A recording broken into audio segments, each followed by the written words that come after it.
Hello everyone, welcome once more to the Football Uncensored podcast with myself, Rob Kirton, and John Sitton.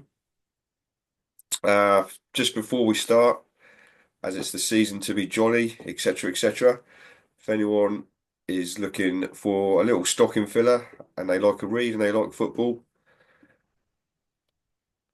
I highly recommend A Little Knowledge is a Dangerous Thing, written by someone we all know, available at Amazon at the moment, not unfortunately on John's website. Technical issues, which I won't have a clue about. But anyway, It's been revamped. Cheers for that, Rob. Yeah, I appreciate that. Yeah, go amazon.co.uk. And what I've said I'm going to do is like any royalties that come, um, I'm going to do the cash for kids. Give it the cash for kids.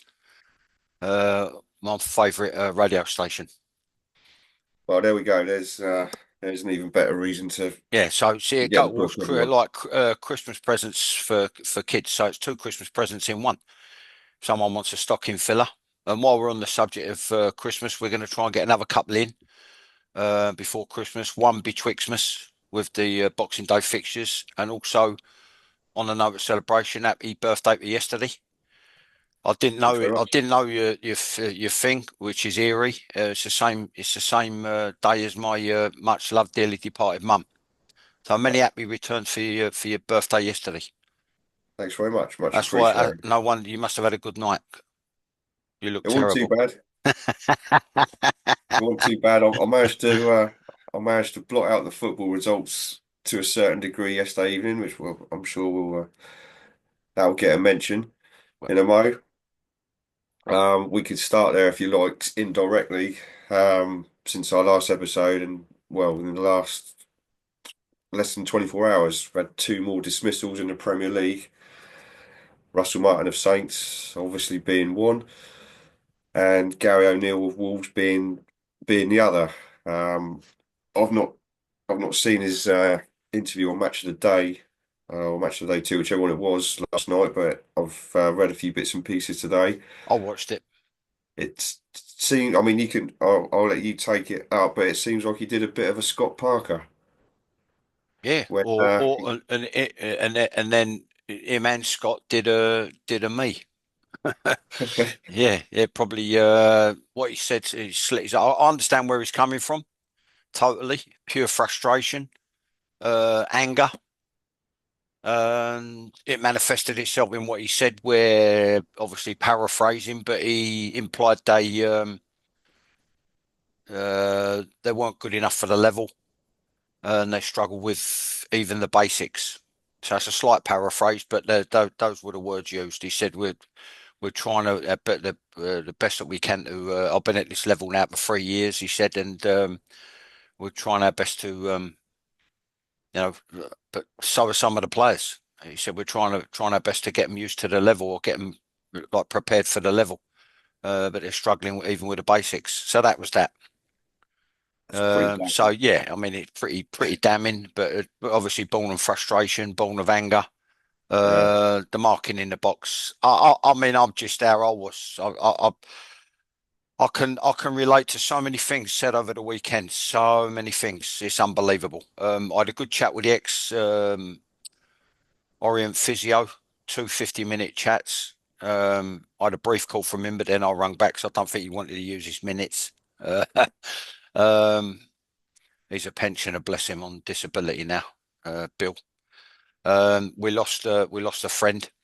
And we were talking about what's coming up, which would be. And I spoke to his son. Used to be youth development officer, chief scout. Tried to look out for me. Always had a good relationship with him, despite what certain people have put in their book or said. And I used to call him Uncle Bernie, Bernie Dixon. May he rest in peace. So I had a good chat with Bill. He was talking about my time there, how I should have gone higher, how I should have developed my talent and gone further in the game, etc., which was nice, quite flattering. At the voiceover when they were talking about the thing last night with the City United derby, Alan Shearer saying again, paraphrased, but tantamount to Amorim must be saying like, "This is what you've given me to work with." Um, but sticking to the theme with regards to talking in the press and whatnot, yeah, I think Gary O'Neill he slit his own throat to a large degree, and you could tell he lost the dressing room. Look, very quickly, Rob, what I was going to say was, where I'm concerned, I always maintained, don't matter how good the opposition are with regards to, and it was Ipswich, by the way, but um, when you look at the stats that Arsenal got with regards to scoring from set pieces, I'm a great believer in, when the ball's dead. I used to coach, um, lights flashing, alarm bells going off, claxtons sounding, the nuclear warning. You've got to be alive, you've got to be alert, you've got to be bossing each other, you've got to be talking to each other. But the main thing, as an individual, you get a tremendous amount of time, most of the time, to set up and be ready. And the ball's in the air for quite a while when it's faded in from a corner, even from a free kick. I was a great believer in, you should make it very, very difficult, nigh on impossible for the, if you're switched on and if you're well drilled and if you're concentrating as an individual and your technique's right, your decision making's right, which 99% of the time it was, from a personal point of view, because I was normally the one that headed it away. You shouldn't concede from a set piece, and it must have been gutting. You know what I mean? It probably, if they'd have hung on and got the draw, um, he might still be there. I don't know, but I just think like that was it. They said enough is enough. Um, I doubt the he'd have fa said what he said if they'd have got a apart, point or. yeah, but apart from your mob, it's quite condensed in it at the bottom. I would go up as far as West Ham. I don't know what's going on at the moment with regards to Bournemouth tonight. I've been working. I've got home, had a bit of smash and grab. I wish it was like that every day. Had a fairly decent shift. I don't know what's going on at the moment with regards to the score, etc. But I think the people in trouble goes up as far as West Ham. Um, but yeah, I mean, he basically, yeah, he said similar to Scott when he was at Bournemouth, wasn't it? When he said, like, I just again, from working from memory and paraphrasing, he basically implied that they weren't good enough for the level. So that'd be interesting. They've got a Portuguese coach lined up. They've had a couple of them, and a couple of three of them. Or Yeah, they got but quite. yeah, quite he'll have the language because they've got a few Portuguese or Brazilians on the firm. So yeah, they've got quite a heavy link with Portugal, I think, haven't they? Over the last few years, mm, Wolves. mm. Got Val at the end of his name, obviously, the manager, I'm guessing. Well, they're all known for reinventing the wheel. Exactly. Well, exactly. Um, yeah, and I agree with you. I think he finished himself off, O'Neill, with what he said. Would he have said it if they'd have hung on for a point or got a win? I doubt it. Yeah, Or was there a bit of an inevitability about his? Was it coming anyway? And it just a question. This result hastened it. yeah. But you see after the game as well, you could people when people are edgy, the discipline goes like mine did. And the four tantrums in 10 months, all caught on camera, or four thing, and you're trying to get someone called it bullying. One of the chairmen called it, the ex-chairman called it, one of my four chairmen in 10 months that year. He went on a podcast and called it bullying. Um, but basically trying to get a rise. I mean, every manager I played under must have been a bully, and some of them twice a week. Um, I did me that 4 times in 10 months, but that's his opinion. He's trying to sell a book, so let him get on with it. Um, you're just trying to get a rise out of professionals, out of men. You're appealing to you're trying to prick their ego. You're trying to prick their pride as men and pride as professional athletes. That was the thing behind it. You want them to come back at you. If they got anything about them, they do. I had plenty about me, so I did. I always went back at managers. You know what I mean? But you give one thing's for sure. If it was at half time, particularly under Clark, sometimes under Eustace, you went out and under Clark, it was a bit different, Frank Clark, because he said that he couldn't do it to other people, even though I was winning numerous man of the match awards and player of the month, etc. I couldn't do it, in his words, I couldn't do it to them six because they'd crumble. He said, but then if I give it to you, they're looking, they go, well, the way he's playing out of his skin. Where does that leave me? So he said it might make them look at themselves, which was a bit of reverse psychology. But then I went out either way, I went out second half. You could do it with people like me, people like Stevie Castle. There'd be bodies everywhere. You'd win all your headers, all your tackles. You get it down. You could try.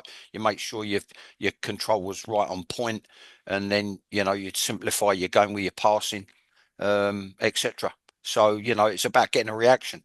Um, but the tetchy bit, I think when they lost their discipline at the end, I don't know, maybe some words were uttered like something, because sometimes you used to do that. You used to say something sarcastic like unlucky and hold your hand out. Unlucky, mate. Yeah. If they've been having a thing try to break your nose or have a kick at you, um, and you see it coming and got out the way, and then give it back to them and maybe nick the result, you just go at the end of it, unlucky, mate. You know what I mean? And maybe someone said something and it sparked off, so you could see the discipline. You could see it was tetchy, it was edgy. Mm. Um, yeah, Or you've got lack to of be discipline. pumped up, but it's got to be controlled. And then you see the fracas at the end of the 90 minutes. That's what I'm referring to. So maybe the discipline was going a bit. Yeah. And there was a few good points. Danny Murphy made a few good points. He was talking about City. I've been there as well. I've been there, particularly at Chelsea, where I had little or no help. And the one that was helping me, he turned up at Orient, and we ended up having a great relationship. But I was like a sort of angry, let's say, surly, outspoken young man. And yeah, what Danny said about City, he said about the lack of energy, etc. And he said sometimes that can be as a consequence of confidence. And what happens is he's right. He's 100% right, because we've both been players. And when your confidence is affected, it diminishes your energy. You're not going into your shell. You don't go into your shell, although people like me probably did. But what you can feel it manifesting itself physically. You don't feel as sharp. You don't think as quick. You don't react as quick. You don't do things purposefully. Everything needs to be done sharp. Like I said, you can't play football without aggression. And what I mean by that is a sense of purpose. Everything's got to be done with intent. And now all they talk about, so I spoke about it 30 years ago, and I spoke about intensity, and I spoke about intensity in training and transferring it into games, which brings me to the next thing. I'm playing catch up with the papers. I read an article. Gundogan on Man City got interviewed, and they were going on about their recent run, which I think it's now, um, is it 2 in 11? It was two Two in wins. 10. Yeah. 8 defeats in 11. Eight I in think. 11, so three. So it was at the time it was 3 in 10, 3 wins in 10. After the weekend, it's 3 in 11. Yeah. Well, he said like what we got to do, we've got to regroup and again paraphrasing, but I read it and I just thought anyone I think I knew what I was talking about. He just said what we've got to do, we've got to get back to the working hard on the training field, and we've got to train how we play, and then we've got to transfer it to match day, which was spot on. Sounds easy. Sounds easy. It sounds easy, and it's the thing is, it's true. I always trained how I played. There was too many players, um, and I made the mistake of thinking they might approach some of them might approach training and games the way I did, and then rest in between. And it does sound easy, but believe me, it isn't, I'm because sure. you've got to be on top of it every single day, and then you've got to make sure you get the suitable rest and recuperation and replenishment. I always said, I even said it in that book you held up, I don't think it's too much to ask. It's such a short window. And now, at the age I am now, 65, is everything goes so quickly. And all the people that I have relationships with, like Bernie, rest his soul, God rest his soul, it goes so quickly and you start losing the people around you. So, the point I'm trying to make, Rob, is I always used to say it's such a short time frame. So you've got such a short career. I don't think it's too much to ask for people to live that career 9 months of the year, day in, day out, for 9 months of the year for 10 years, right? And then when you fast forward to now, some of them they play the equivalent of just barely two-thirds of a season, because they're all the top Johnnies, they're getting subbed after 60 minutes. And if we had a cup run, you're knocking on the door of 60 matches a season. All right, which they might still play if they're internationals and all that, and they go a long way in the cups, maybe more. But I always maintain you've got the rest of what I call the afterlife. I've been there from a kid, from the age of 11, 12 when I turned up at Arsenal, and when you look at it, it's gone so quickly. I don't think it's too much to ask. You know what I mean? But you've got to stay on top of it. You don't realise, but all of a sudden that it's all over. And I call it the afterlife because for me, after being in it, and it was in me blood. It was just like basically my life, apart from my wife and children and my mum, um, and my siblings. It was my life. And so, the bottom line is I call it the afterlife because it's almost when you come out of it's a countdown to death. So just give it everything you got while you're in it. Can't really can't really argue with that, John. It but a slight. There's a few sort of links that come off what you've been talking about there. On pitch discipline, off the pitch discipline, attitude and outlook, etc. Risk of um, risk of losing your job. I mean, I sort of half jokingly wrote down earlier the stat that you mentioned about City, the 8 defeats in 11, something, whatever it is. At any other club, you'd have the pundits or the press or both saying this manager's at risk, wouldn't you? But you don't hear that for Pep, or you don't seem to. Obviously, he's got quite a lot of credit in the bank. What, Guardiola? Yeah, Nah, no chance. no, I don't No think so. chance. But any other club, that manager would be getting Oh, you listen, look at the United, look at the Manchester derby, okay? Everything that could have gone wrong went wrong. Right, when they had the ball, the gaps were too big. So he done the thing with one of his mentors, if that's the right word, or one of the people he used to talk to or opinion he respected was Bielsa. Now he had this theory, and I'm only scratching the surface because I've been out of it a long time. Haven't been around coaching clinics or any of that. I've took all my qualifications. I didn't believe in the other one because I thought it was just the same stuff regurgitated. The FIFA Pro Plus. I didn't want to take 2 weeks off of work, and I paid my own freight, and I think it's 13 grand odd now. But a lot of it's the same stuff regurgitated. But it's like learning how to drive. And then everyone goes away and drives differently, and they form their own theories. And looking at what's happened to Mikel Antonio, and we wish him all the best. Um, Godspeed his recovery. Looking at some of the driving in and around London and the home counties on the way in, you could see it. There's loads of accidents waiting to happen. But um, sticking to specifics, right? He one of these believers in 5 and 5, right? So committing bodies forward, but also safeguarding um, your rear guard. Um, if you get it on the brake, etc. Then he took it to the next level, the nth degree, where I said, if you look at it, always including the person on the ball, there tends to be a cluster of 5 around the ball, and then you can play. He plays in the field, pep around in fives, right around the thing, and then uh, around different areas of the pitch. Even when they're moving it side to side, they'll rush to support the ball. They'll get round the ball.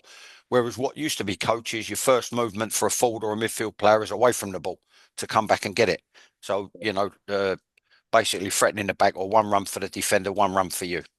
Um, Whereas they all get drawn to the ball, right? Well, when I look at that, picking up on the thread of what I watched last night, a couple of things leapt out at me. One was the gaps were too big, um, and there wasn't that cluster around the ball which you normally get to support the person on the ball. So he's got a minimum, mostly 4, but a minimum of 3 pass selections, right? Haaland isolated and too deep. So the fact that he was isolated and there was a big gap, that tells me they weren't getting up as a group. So the gaps that appeared were too big. Couple of the goals, or one, it might have been one attempt and one goal. No pressure on the ball. They're normally very good at pressing. So it could be a case of literally getting back to basics, hunting impacts, making play predictable and benign. Then you pinch it. Okay. Particularly for One effort, well, I think the header and Edison dived and tipped it around the post. The other one was a goal. There was no pressure on the ball. Because there's no pressure on the ball, you've got to drop off as a back four or a back three. I think City played a back four. Um, Again, the gaps were too big, which you all teams do that. A lot of teams, most teams do that now, where they play people high and wide to keep the fullbacks pinned. Okay, and then one up the middle to occupy the two centre backs, give them a headache. But the fact that there was no pressure on the ball, they should have dropped off and assessed the marking. I think it was the winner actually, and then he's gone to make the run, then bent back, and then bent in again and made the run. So it's like an S shape, sideways S shape. He's gone to bend in. Thought I don't want to get offside, bent it again, and then bent in, and he got clipped. It got clipped in. The amount of time the guy had on the ball to look up, assess it, and dink it in was ridiculous. And then the fact, like I said, that no one for always, you've got to say, I've got to go with a runner. I've got to pick runners off. I've got to look around me. It used to get coached all the time as a kid. I used to get coached. It got drilled into us relentlessly about, and I coined the phrase, wave your head. You know what I mean? When I was coaching, I used to be told, just check the marking, check the mark. So you always bump, bump. And then you drop out and you'd pick the run off, right? But you've got to be able to see the run and the ball. So it's ball, man, ball, and then he makes his run. You pick his run off, and then you engage. I just thought, from a City point of view, it was very soft. Very, very unlike City. It has to be said. Yeah, Possibly being the Minister of State in the obvious there to a degree, but yeah, he doesn't. He just doesn't seem to be able to find a solution at the moment, does he? And he's admitting as much from what I've read today. So we'll see how they go. I mean, one of the things I picked out from the game, I have seen bits and pieces of it, and I've seen on the Sky Sports News today, etc. Because they've replayed it 100 times. Was the little, I wouldn't even call it a clash between Hoyland, the United centre forward that is, uh, to save any confusion with my pronunciation, mixing it up with Haaland, and Mr. Kyle Walker, yep, England international, very experienced player, team leader, yeah, captain, I think maybe even, yeah. It was and a dog move. It was a dog move. He tried. They've both gone head to head, like the forwards were there, up against each other, and he's sort of teased him in, and Hoyland's sort of stood his ground, and he's gone down like he's been butted. It was a dog move. embarrassing. Um, yeah, I thought the ref was fantastic there. Got it perfect. Both got yellow. Get Yeah, on with it. And which is more or less what they said on Match of the Day. Two yellow cards. Get on with it. You yeah, know what I that mean? was But that yeah, was I don't agree with that. Trying to get people sent off. how You know what I mean? well, I'd have dealt with it another way. But he, yeah, he turned round. He turned round, and I think he had a pop because he blocked his run, and he bowled him over. You know what I mean? But I think that's been part of the problem. I don't think he's been able to play his strongest side. I mean, when you've got same, I think it was 3 pages, a double page, and then another one that was reading out the papers I'm catching up on. Um, he was complaining. Pep was complaining about the amount of injuries, and that there's an element of truth to that.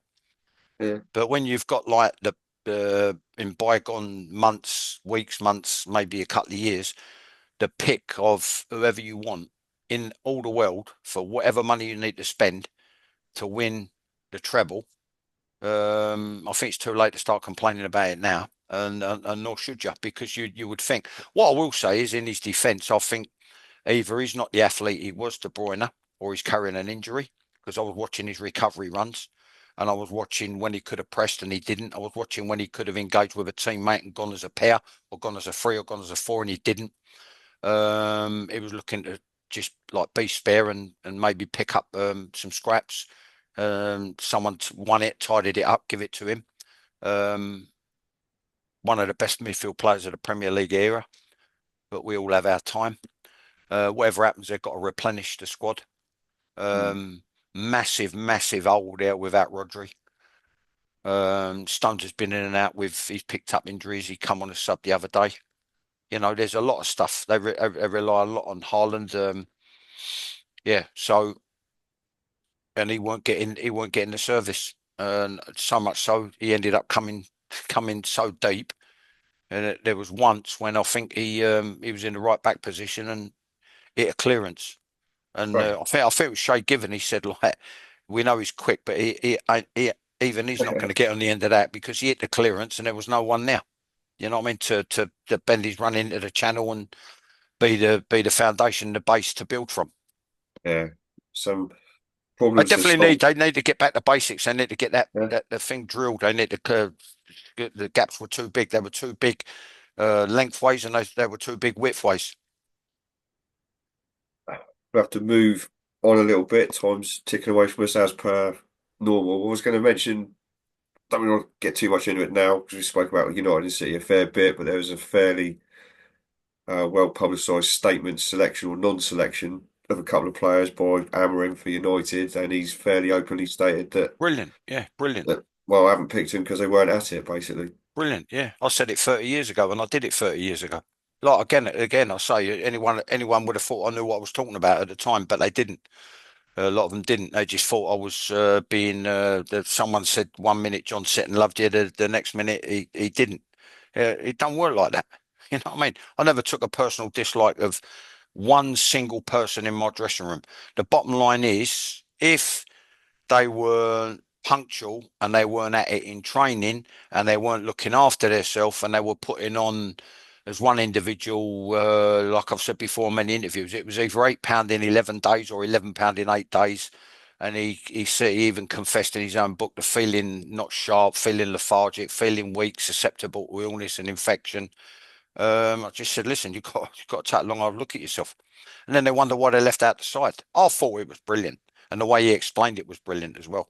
And that's it. That's how it should be. Because it don't matter who you are, even someone on allegedly 325 a week, and I don't think he's been valued for that money in any way, shape, or form. That's Rashford. Um, then they've got to take a long hard look at itself. Me personally, I think he should have got his agent to get him away.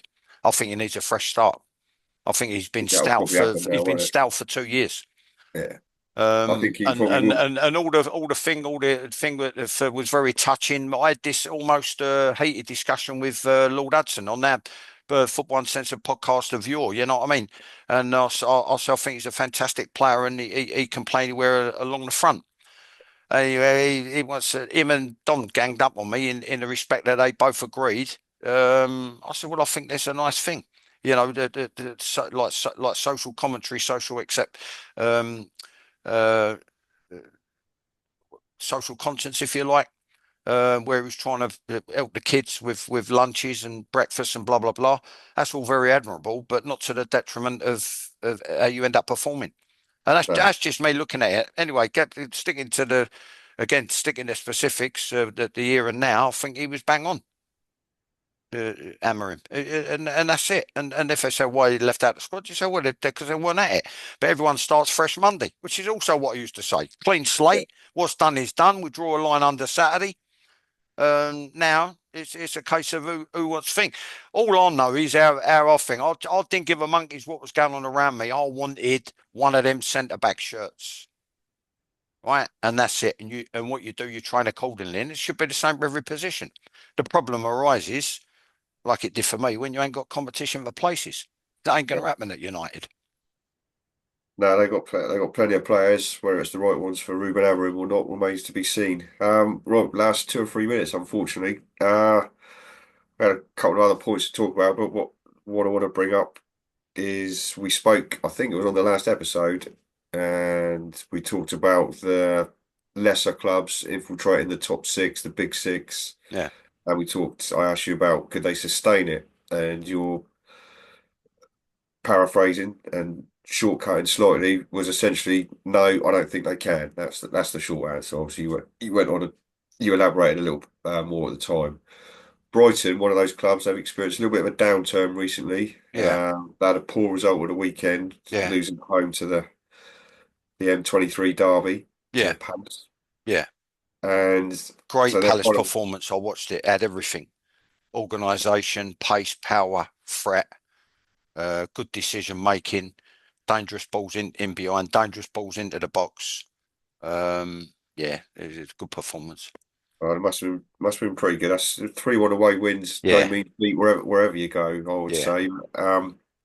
So Brighton sort of underscoring your point somewhat, but someone who is a member of the Big Six, as they're known, which is your former club Chelsea. yeah, Again, you've spoken about them on here, and we touched on it. Are they in contention for the title or not? yeah, And you've said top four certainly, and not, but probably not higher.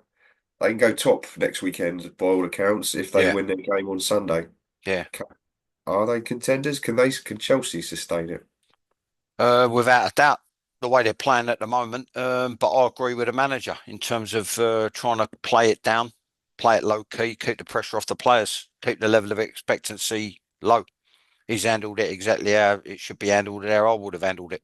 Okay. Yeah, just keep the spotlight off of them, keep the pressure, and then just maybe when the time's right, you just got to be consistent. This is what.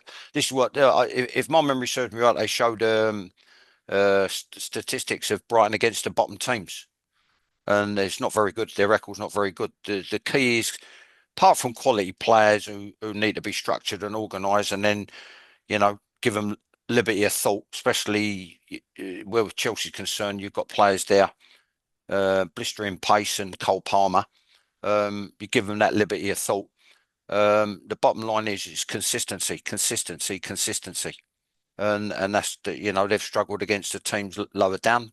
Brighton, according to the statistics, the thing they put up last night. Where Chelsea are concerned, yeah, I think they're or thereabouts. I just said it'd be out of them and Arsenal. Maybe who comes. I won't write City off in no way, shape, or form. No. Although I will say, out of all the titles he's won, this will probably be his biggest accomplishment. He's coming Oh, from I don't know, what is it? What is it? 12, 13 points behind now. oh, 11, just 12, cheap, 13 points behind. cheap, Uh, very quickly. Yeah, City. Give me glasses. Yeah. Only 9 by the looks of it. right. Well, I still think it'll be the usual suspects, but Chelsea are in with a great shout. Um, I think it'll be out of them and Arsenal. What way round, I don't know. Maybe second or third, but I think they're better equipped.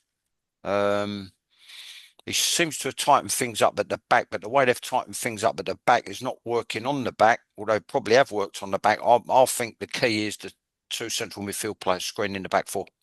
Yeah. That's what I think it's been. And I think he's improved a lot. The goalkeeper, his decision making is better off.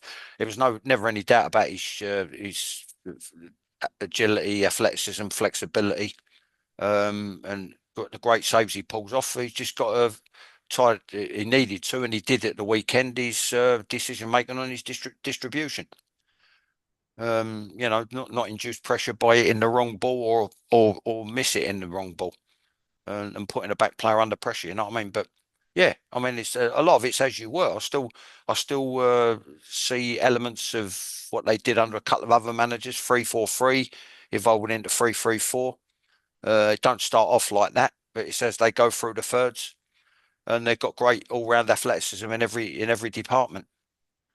Yeah, Certainly on a good run, that's for sure. Unfortunately, uh, we've we've run out of time again. So just quickly before we finish, thank you once again from me for continuing to watch us. Please share, like, subscribe on YouTube. Tell everyone who's interested in football. Get John's book for a stocking filler. And John, I'm sure he give us a reminder about the charitable donations. That'll be any proceeds will be going towards. yeah. The cut off points coming up. But yeah, I mean, it doesn't matter at the end of the day if it sell a few before Christmas. Cash for kids. Yeah, I'll put some towards that. And Yeah, yeah, if anyone is interested and want a stocking filler, go to the amazon.co.uk, and along with Rob, I'd like to thank the people that have been loyal and watch us. Um, but we'll be back soon, maybe even later on.